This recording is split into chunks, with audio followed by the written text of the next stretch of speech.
wabarakatuh. Waalaikumsalam warahmatullahi wabarakatuh. Alhamdulillahirrahmanirrahim. Hari ini kita kembali bertemu di pembelajaran fikih. Bagaimana kabarnya hari ini anak-anak?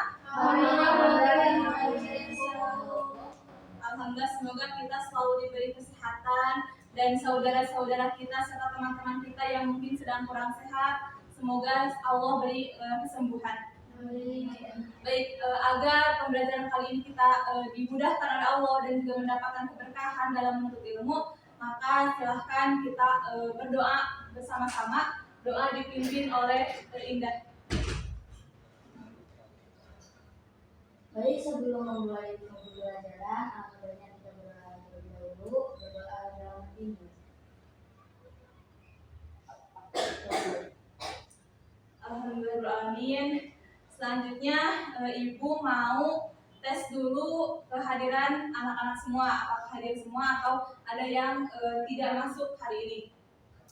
Tapi absennya berbeda. Hari ini Ibu pengen tahu keadaan atau perasaan anak-anak semua gitu. Nah, jadi kalau misalkan nanti Ibu bilang atau Ibu panggil nama kalian, contohnya Gita, misalkan Gita, nah kita menjawabnya misalkan lagi senang Bu gitu. Nah, jadi gak usah bilang hadir atau tidak seperti itu. Oke? Paham? Oke. Pertama, Gina. Capek. Firma. Capek. Happy kita. Hasna. Sakit tapi masih tetap mengikuti pembelajaran ya. Intan. Pusing. Indah. Lapar. Oke ya.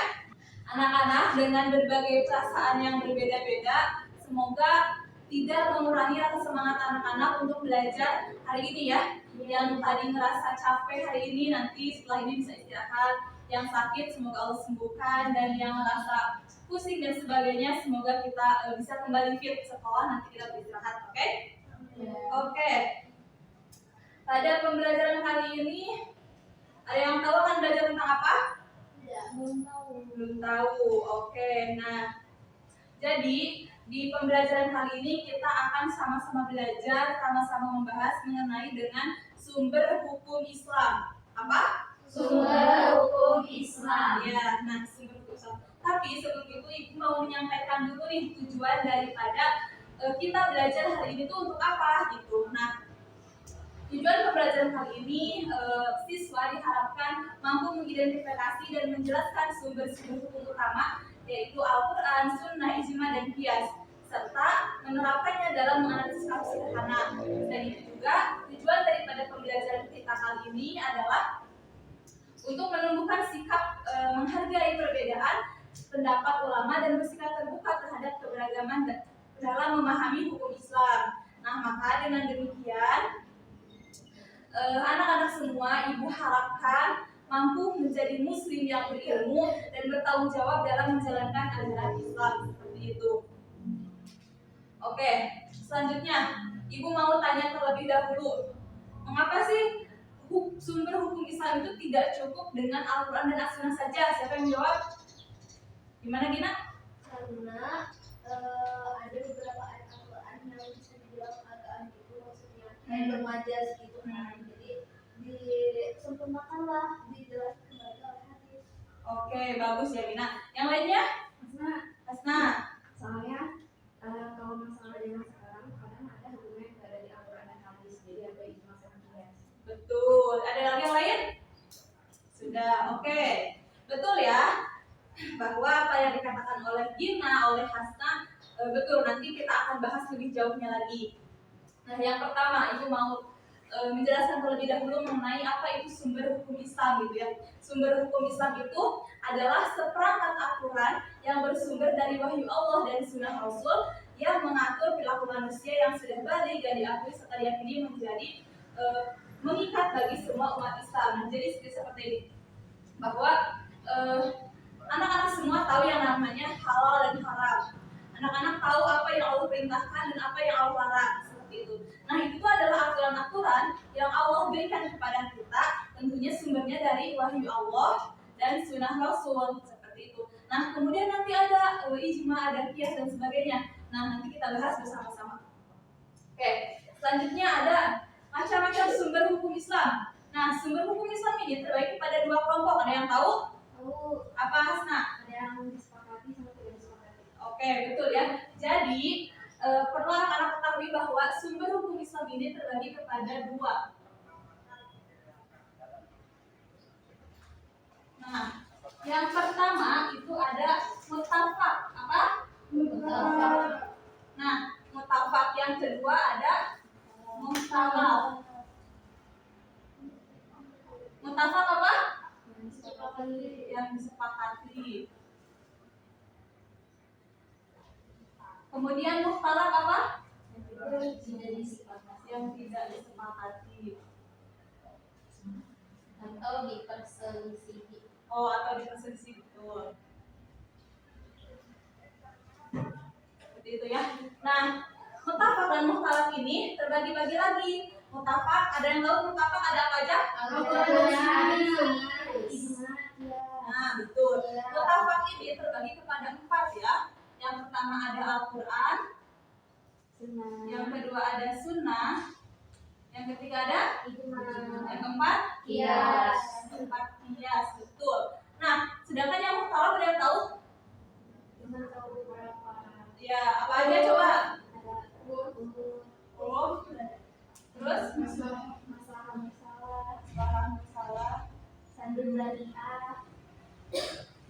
terus ada apa? Disiksa dan sebagainya ya. Nah, tapi kita di pembelajaran kali ini akan fokus kepada sumber hukum yang muttafaq, yaitu sumber hukum yang disepakati. Tadi ada apa aja? Al-Quran, Sunnah, Ijma, dan Qiyas. Betul. Nah, yang pertama Al-Quran. Al-Quran yang sering kita baca, Al-Quran yang sering kita hafal, yang sering kita kaji, itu adalah merupakan sumber hukum Islam yang pertama. Namun, di dalam Al-Quran itu kan memuat seluruh lingkup kehidupan manusia. Nah, namun sebagian besar daripada ayat-ayat Al-Quran itu masih bersifat global seperti itu. Nah, adapun yang terkandung dalam atau ayat-ayat di dalam Al-Quran itu menjelaskan tentang syariah, kemudian juga akidah, dan masih banyak lainnya seperti itu. Nah, itu adalah Al-Quran. Sebagaimana dalil dalam Al-Quran yang menyatakan bahwa Al-Quran adalah sebagai sumber hukum Islam yang pertama, yang artinya, hai orang-orang yang beriman, taatilah Allah dan taatilah Rasulnya, dan ulil amri di antara kamu. Kemudian, jika kamu berlainan pendapat tentang sesuatu, maka kembalikan ia kepada Allah dan Rasul, kepada Allah. Maksudnya Allah di sini adalah Al-Quran itu ya, wahyu Allah, dan Rasulnya yaitu sunnahnya. Jika kamu benar-benar beriman kepada Allah dan hari kemudian, yang demikian itu lebih utama bagimu dan lebih baik akibatnya. Seperti itu. Nah, jadi semoga dengan Al-Quran ini mampu membimbing kita ke jalan yang benar. Tuh. Oke, selanjutnya ada sumber hukum Islam yang kedua tadi apa? Sunnah. Betul. Nah, setelah Allah menurunkan Al-Quran yang menjadi sumber hukum Islam yang pertama, tadi sudah Ibu katakan bahwa ternyata ayat-ayat Al-Quran itu sebagian besar masih bersifat global gitu. Tentunya di sana butuh penjelasan kembali gitu, sehingga ayat-ayat Al-Quran itu dapat dipahami dengan jelas dan dapat diamalkan seperti itu. Nah, maka disinilah kedudukan daripada as-sunnah ini sebagai sumber hukum Islam yang kedua yang menjelaskan atau sebagai bayan daripada Al-Quran seperti itu. Nah, kemudian Ibu jelaskan sedikit ya mengenai pengertian daripada as-sunnah menurut istilah, yang dimana sunnah itu adalah segala sesuatu yang dinukilkan dari Nabi Muhammad SAW sebelum beliau diangkat menjadi Rasul. Ini mencakup perkataan, perbuatan, ketetapan, pengajaran, sifat, perilaku dan perjalanan hidup beliau. Nah, jadi Ibu misalkan dalam wa aqimus sholata wa atuz zakata warka'u ma'ar raki'in. Artinya dia tahu? Apa Hasna? Laksanakanlah sholat dan menunaikan zakat dan berbuat bersama orang yang benar. Nah, betul kan? Nah, ayat tersebut memerintahkan atau Allah Subhanahu wa taala mewajibkan kepada kita untuk melaksanakan sholat gitu kan. Tapi di ayat tersebut tidak dijelaskan bagaimana cara kita melaksanakan sholatnya, bagaimana waktunya dan sebagainya seperti itu. Nah, maka kedudukan as-sunnah di sini sesuai dengan hadis Nabi Muhammad SAW, kama ra'aitumuni usolli, sholatlah kalian sebagaimana kalian melihat aku sholat. Nah seperti itu. Nah jadi ayat tadi dijelaskan dengan sunnah tersebut gitu, bahwa cara melaksanakan sholat itu adalah dengan melihat bagaimana Nabi Muhammad SAW melaksanakan sholat. Yang selanjutnya, yang ketiga apa tadi? Ijma, betul. Nah setelah Al-Quran dan As-Sunnah tadi sudah ibu tanyakan di awal, kenapa ternyata Al-Quran dan As-Sunnah sendiri tidak cukup seperti itu?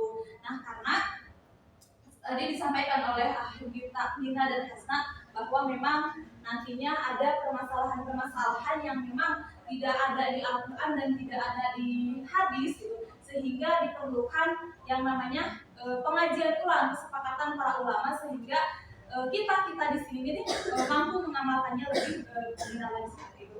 Nah, yang pertama ijma tadi. Nah, ijma itu adalah kesepakatan para ulama ahli ijtihad dari umat Nabi Muhammad setelah wafatnya beliau. Nah, jadi sebagaimana hadis Nabi Muhammad SAW, di mana di situ ada percakapan antara Nabi Muhammad dengan Mu'adz bin Jabal, yang di mana Nabi Muhammad bertanya kepada Mu'adz bin Jabal, wahai Mu'adz gitu, bagaimana jika engkau dihadapkan dengan suatu persoalan, bagaimana engkau memutuskannya? Nah, Mu'adz menjawab, aku akan mencarinya atau aku akan memutuskannya dengan Al-Quran gitu. Nah, kemudian Nabi menjawab lagi, bagaimana jika tidak ada dalam Al-Quran gitu? Nah, Mu'adz menjawab, aku akan mencarinya dari sunnahmu gitu. Nah, kemudian Nabi bertanya kembali, bagaimana jika tidak ada dalam Al-Quran dan As-Sunnah? Mu'adz menjawab, aku akan berijtihad dan tidak akan membiarkannya. Kemudian Nabi Muhammad SAW menjawab dan sambil menepuk dada Mu'adz dan berkata, semoga Allah segala puji bagi Allah yang telah memberi taufik dan ridhonya seperti itu. Nah, berarti secara garis besarnya bisa kita simpulkannya bahwa ijma itu adalah kesepakatan para ulama mengenai suatu persoalan yang tetap berpedoman pada Al-Quran dan As-Sunnah seperti itu. Selanjutnya ada qiyas, betul. Nah, ada yang tahu qiyas itu apa? Persamaan, membandingkan, menyamakan hukum. Menyamakan hukum? Karena ada yang sama, yang lainnya sama. Oke, betul ya, bahwa qiyas itu adalah penggalian hukum yang dilakukan dengan menyamakan suatu kasus yang tidak ada ketentuan nasnya dalam Al-Quran dan As-Sunnah dengan kasus lain yang memiliki kesamaan ilat atau alasan hukumnya dengan yang sudah memiliki nasnya. Jadi secara sederhananya menyamakan gitu. Misalkan di sini ada suatu kasus yang dalam Al-Quran dan As-Sunnah itu tidak ada gitu.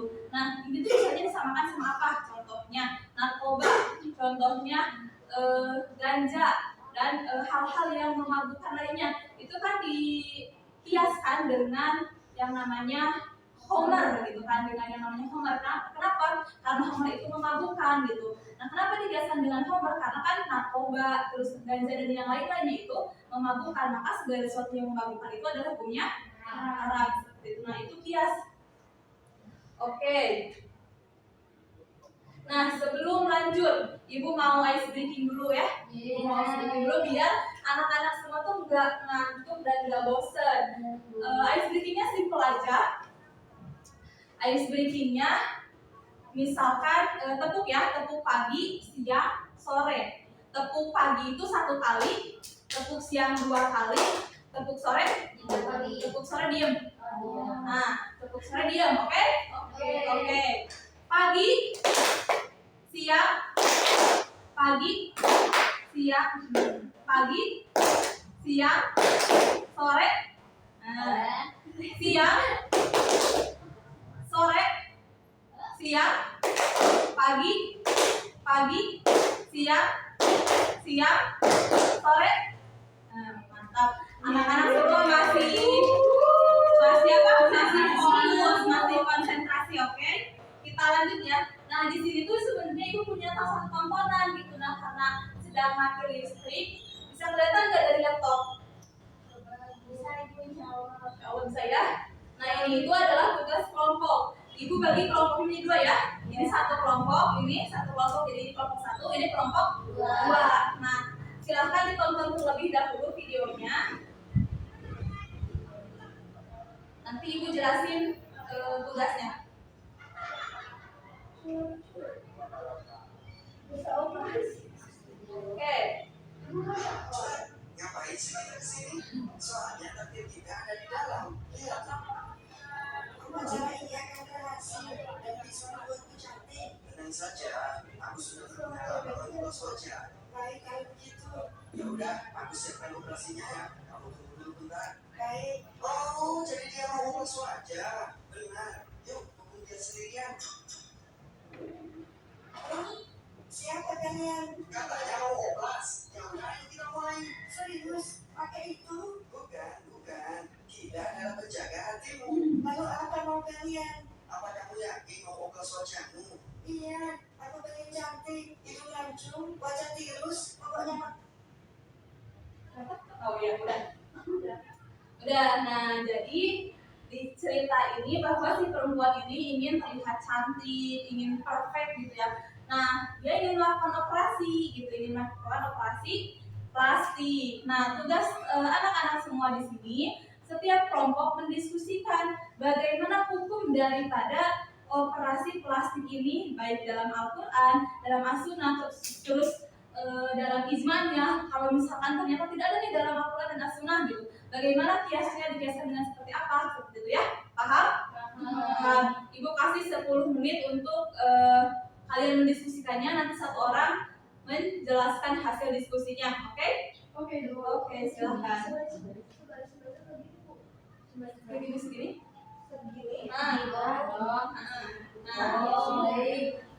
Gimana? Kamu yang jauh ya. Bentuknya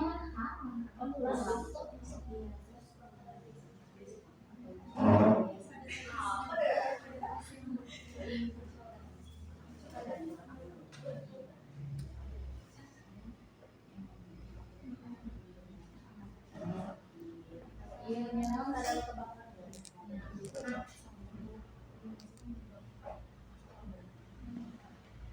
Jadi ibu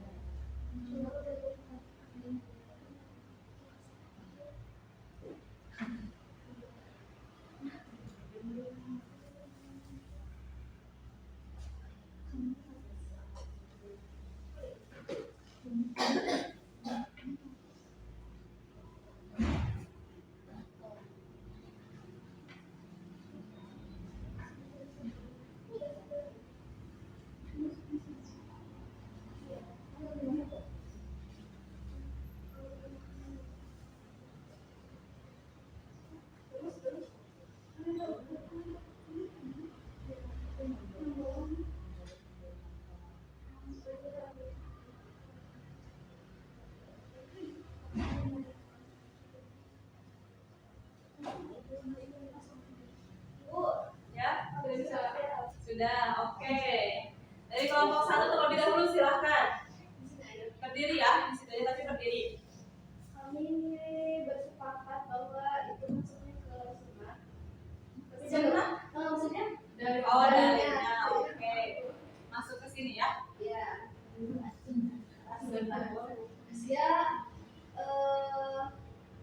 Ini yang hadisnya artinya Allah telah melakukan orang-orang yang membuatkan orang yang tak dibuatkan orang-orang yang mencintai mata, orang-orang yang mencintai misalnya, dan orang-orang yang mengenalkan diri dan kecantikan dan juga. Jadi kan dia mau operasinya sangat cantik, karena dia habis kecelakaan, dapat kebakaran. Kalau itu sih kita pendapatnya boleh karena ada faktor kesehatan yang harus terjadi. Kalau itu kan di luar. Oke, terima kasih dari kelompok 1. Kelompok 2 silahkan. Ya, jadi Berdiri. Oke.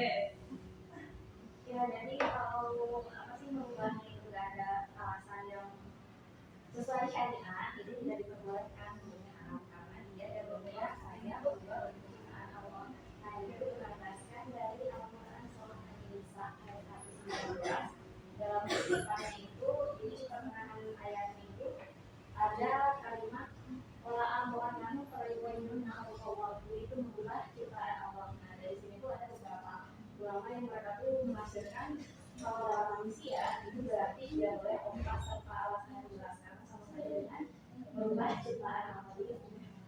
Oke, terima kasih kelompok 2. Terima kasih kelompok 1 dan kelompok 2 yang sudah menyampaikan hasil daripada diskusinya. Betul ya, apa yang anak-anak ibu katakan bahwa memang operasi plastik itu hukumnya haram. Karena kenapa?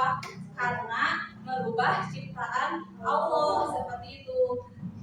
Jangankan operasi plastik yang sampai mancungin hidung, terus juga mancungin dagu gitu kan. Sekedar mencabut bulu alis, terus menanam bulu mata, mencabut bulu mata, itu hukumnya haram seperti itu. Apalagi tujuannya adalah untuk kecantikan gitu. Namun hal tersebut itu bisa diperbolehkan dalam artian seperti apa? Ketika misalkan, nauzubillah ya, anak-anak itu ada yang kecelakaan gitu. Nah terus hidungnya atau pipinya gitu misalkan terkena atau rusak gitu ya, rusak gitu.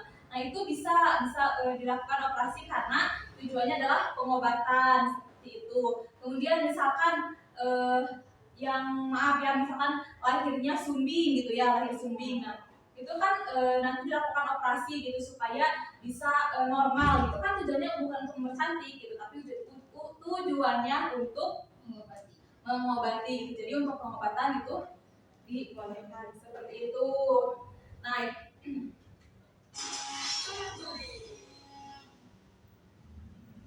oke, nah selanjutnya kita masuk ke evaluasi.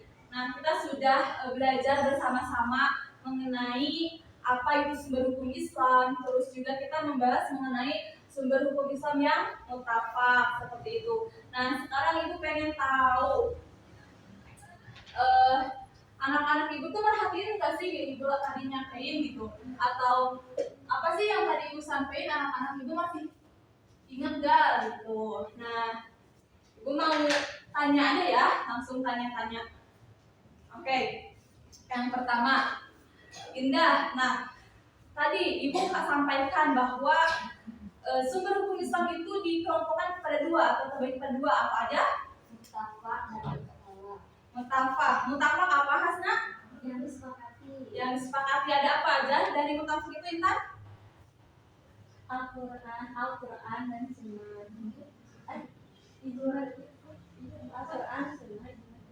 Al-Quran, Sunnah, Ijma, Qiyas. Nah, menurut Irma, Ijma itu apa sih? Ijma itu kesepakatan ulama berkenaan yang sesuatu hukum yang tidak tertulis secara jelas di dalam Al-Quran dan hadis. Betul. Nah, tadi selain Al-Quran, Sunnah, terus juga ada Ijma. Yang satu lagi apa kita? Qiyas. Nah, Qiyas itu apa, Gin? Persamaan Persamaan? Apa persamaan? Suatu hukum yang menjadi sekarang didasarkan dengan dewan. Nah, ilatnya. Contohnya kita. Contohnya kayak yang memabukkan, kayak narkoba gitu kan, itu memabukkan. Nah, dalam Al-Quran itu yang memabukkan contohnya ada homer. Nah, homer itu memabukkan, jadi sama-sama haram hukumnya. Betul. Oke, alhamdulillah ya anak-anak ibu sekalian, pembelajaran kita kali ini telah selesai. Semoga daripada pembelajaran kali ini anak-anak ibu bisa mengambil pembelajarannya, bisa mengambil ilmunya, dan juga bisa mengamalkan apa yang didapat di pembelajaran kita kali ini. Seperti itu. Mohon maaf bila ada kesalahan yang ibu sampaikan, dan untuk minggu depan tugasnya kalian boleh meresum apa yang tadi ibu sampaikan ya, nanti dikumpulkan di minggu depan seperti itu. Nah, untuk pertemuan kali ini disampaikan sekian. Wassalamualaikum warahmatullahi wabarakatuh. Waalaikumsalam warahmatullahi wabarakatuh. Sebelum pulang boleh berdoa dulu. Berdoa dipimpin kembali oleh Indah. Baik, sebelum kita pulang, marilah kita membaca terlebih dahulu. Berdoa. Gerisal. Assalamualaikum warahmatullahi wabarakatuh. Waalaikumsalam warahmatullahi wabarakatuh. Oke, anak-anak boleh pulang. Terima kasih, Terima kasih ya.